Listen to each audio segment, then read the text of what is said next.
Hormuz প্রণালীতে এবার ইরানের মুখোমুখি দাঁড়াচ্ছে লিথুনিয়ান সেনারা। যুক্তরাষ্ট্রের সাথে 2 মাসেরও বেশি সময় ধরে বেশ দম্ভের সাথে যুদ্ধ চালিয়ে আসা ইরানি সেনাদের সামনে লিথুনিয়ান সেনাদের কী অবস্থা হতে পারে এ নিয়ে সামাজিক মাধ্যম থেকে শুরু করে বোদ্ধা মহলে চলছে আলোচনা সমালোচনা।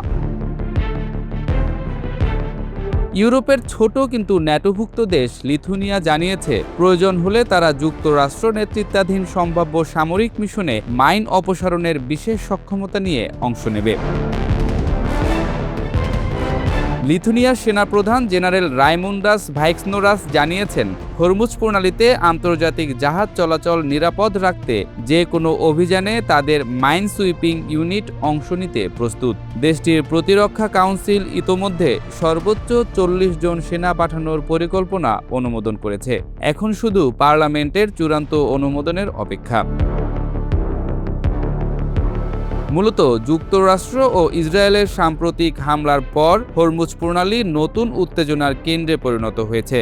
বিশ্বে সমুদ্রপথে পরিবাহিত তেলের বড় অংশ এই সংকীর্ণ প্রণালী দিয়ে যায়। পশ্চিমা দেশগুলোর আশঙ্কা, ইরান সরাসরি প্রণালী বন্ধ না করলেও যে কোনো সময় জাহাজ চলাচলে বাধা সৃষ্টি করতে পারে।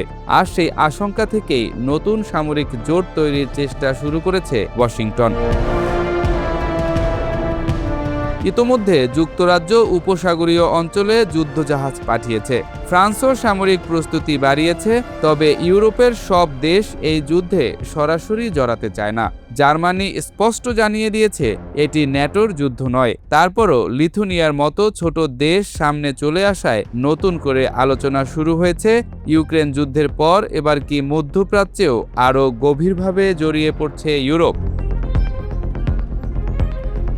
বিশ্লেষকরা বলছেন, লিথুনিয়ার এই পদক্ষেপ প্রতীকী হলেও এর রাজনৈতিক গুরুত্ব অনেক বড়।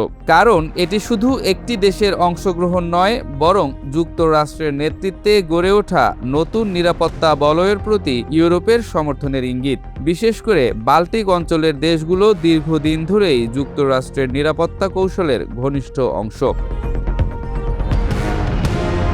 অন্যদিকে ইরানও হরমুজ প্রণালীকে কৌশলগত অস্ত্র হিসেবে ব্যবহার করছে বলে অভিযোগ পশ্চিমা দেশগুলোর। পুরো প্রণালী বন্ধ না করেও কোন জাহাজ চলবে, কোনটি ঝুঁকিতে থাকবে সেই নিয়ন্ত্রণ ক্ষমতা দেখাতে চাইছে তেহরান। ফলে সামরিক উত্তেজনার পাশাপাশি বিশ্ব জ্বালানি বাজারেও বাড়ছে অস্থিরতা। ইতোমধ্যে আন্তর্জাতিক বাজারে তেলের দাম বাড়তে শুরু করেছে। বিশেষজ্ঞদের আশঙ্কা, হরমুজ প্রণালীকে কেন্দ্র করে এই সামরিক অবস্থান আরও বিস্তৃত সংঘাতে রূপ নিতে পারে। কারণ এখন শুধু যুক্তরাষ্ট্র নয়, ধীরে ধীরে ইউরোপীয় দেশগুলোর নামও সরাসরি যুক্ত হচ্ছে এই যুদ্ধে। আর তাতে মধ্যপ্রাচ্যের সংঘাত নতুন এক আন্তর্জাতিক মাত্রা পাচ্ছে।